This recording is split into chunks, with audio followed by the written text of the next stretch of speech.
Chapter 7. Step 4. Invest in yourself. If you gave me 5 hours to chop down a tree, I will spend the first 4 hours sharpening my axe and 1 hour chopping down the tree. Abraham Lincoln. Living your best life is not about what you get, but who you become in the process.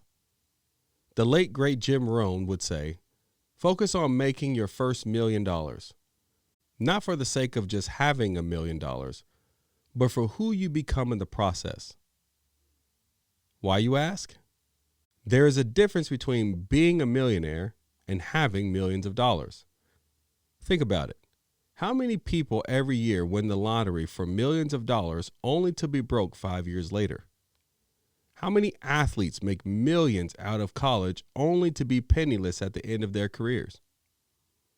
How many actors, actresses, singers do we see living their best life, earning millions all over the big screen, only to find them working in a grocery store or shopping mall selling Santa pictures years later?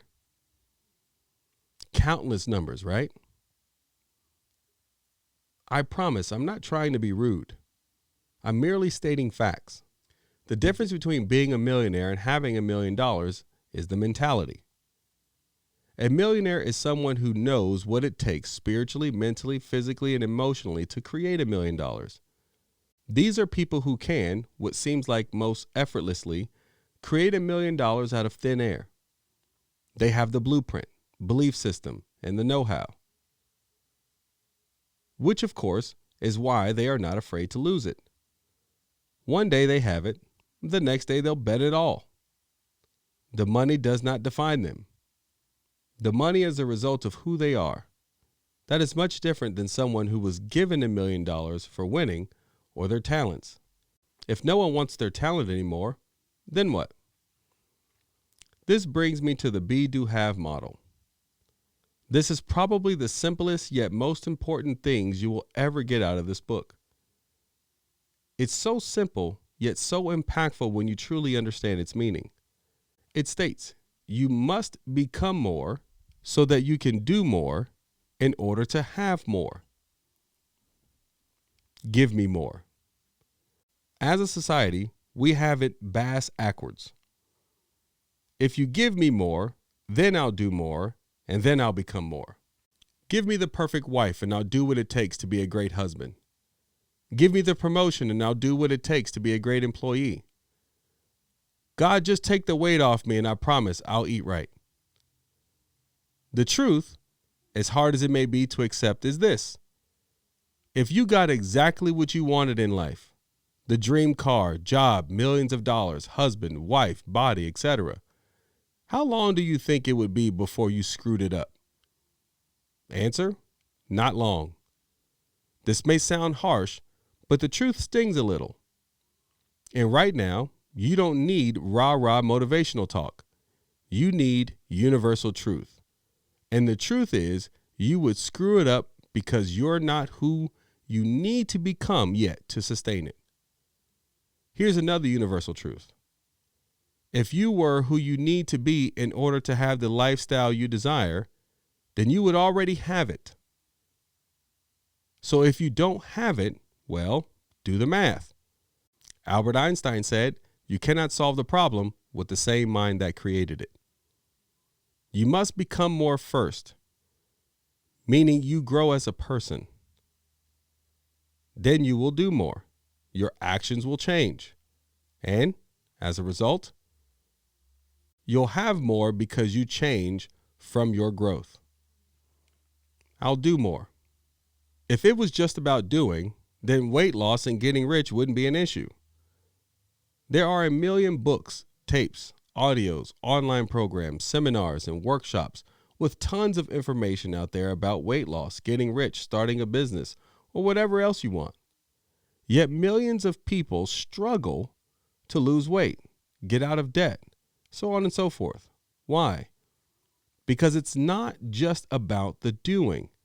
It's about who you are being while doing it. Unfortunately, most of the world is so stuck on the doing part of the model, and advertisers know it and take advantage of it. A pill for this, a formula for that. 10 things the most successful people do, and if you do it, you will be successful too. Along with a whole host of other bullshit some of these charlatans are out here peddling on their Instagram and Facebook.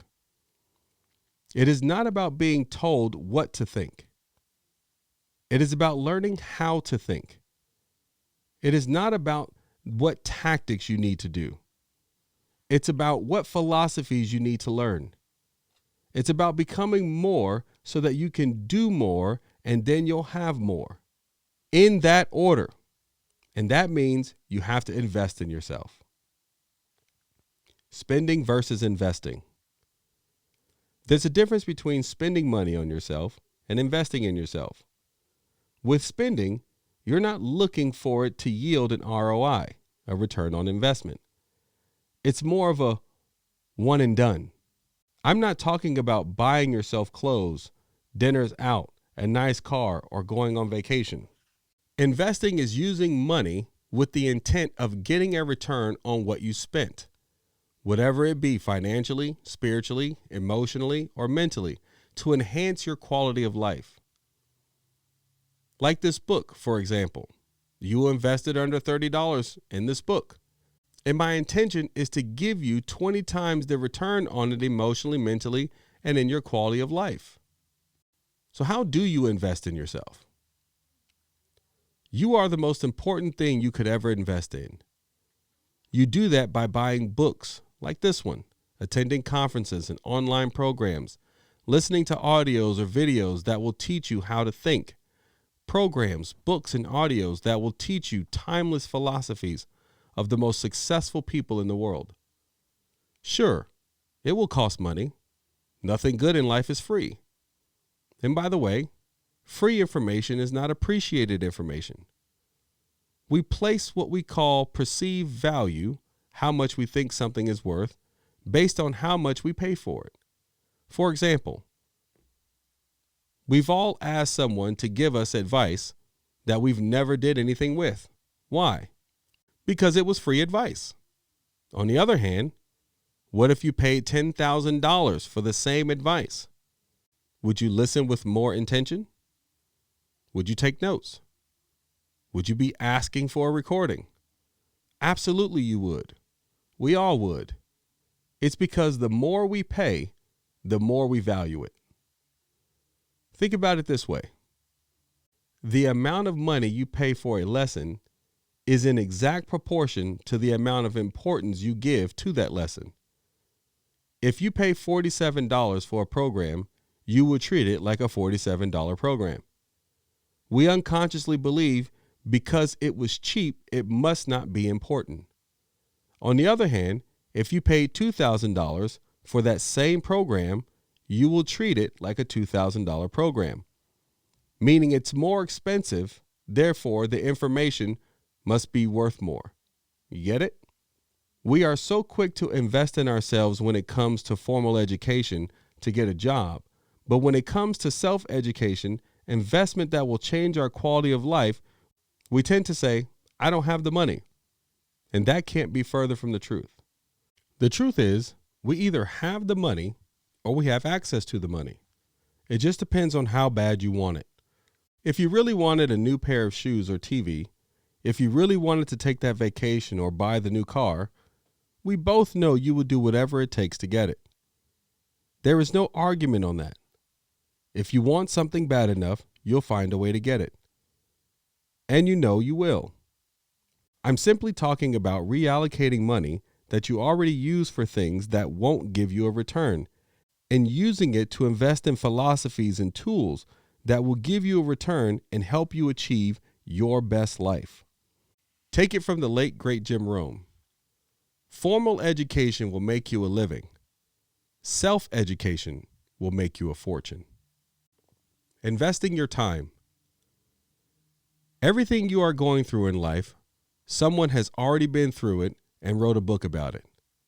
You don't have to spend the 15 years it took me to learn what I learned, because by reading this book, I'm cutting your learning curve. You can save millions of dollars and years of headache and pain by allocating your money into investing in yourself. You don't have to learn the lessons the hard way. There are authors like Napoleon Hill who spent 25 years of his life and traveled the world to gather the wisdom of the wealthiest people in the world like Henry Ford, Thomas Edison, Andrew Carnegie, on how they became wealthy and recorded what he learned in his timeless classic, Think and Grow Rich. Guess what? You can learn everything he learned in 25 years in just 30 days or less simply by buying the book and reading it. If you don't think you have time because of your busy schedule, let me say this. There are 168 hours in a week. The fact that there are so many hours in a week and we are talking about investing only 30 minutes to an hour a day, which is just 5 to 7 hours a week out of those 168 hours, and putting it toward your own education and self-development to increase your quality of life, it is doable for anyone. Stop listening to music during your drive to and from work and tune into Drive Time University. Put down Facebook and pick up an actual book. The books you read, people you surround yourself with, the audio and music you listen to, and the type of events you frequent will ultimately determine who you will become. My mentor Fard Bell once told me, you can have your cake and eat it too, as long as you learn to schedule it. The cost of investing in yourself is the reallocating of monies and time you already spend and putting it towards your future. The cost of not investing in yourself is to continuously get the same results you've been getting. And I know you don't want that, right?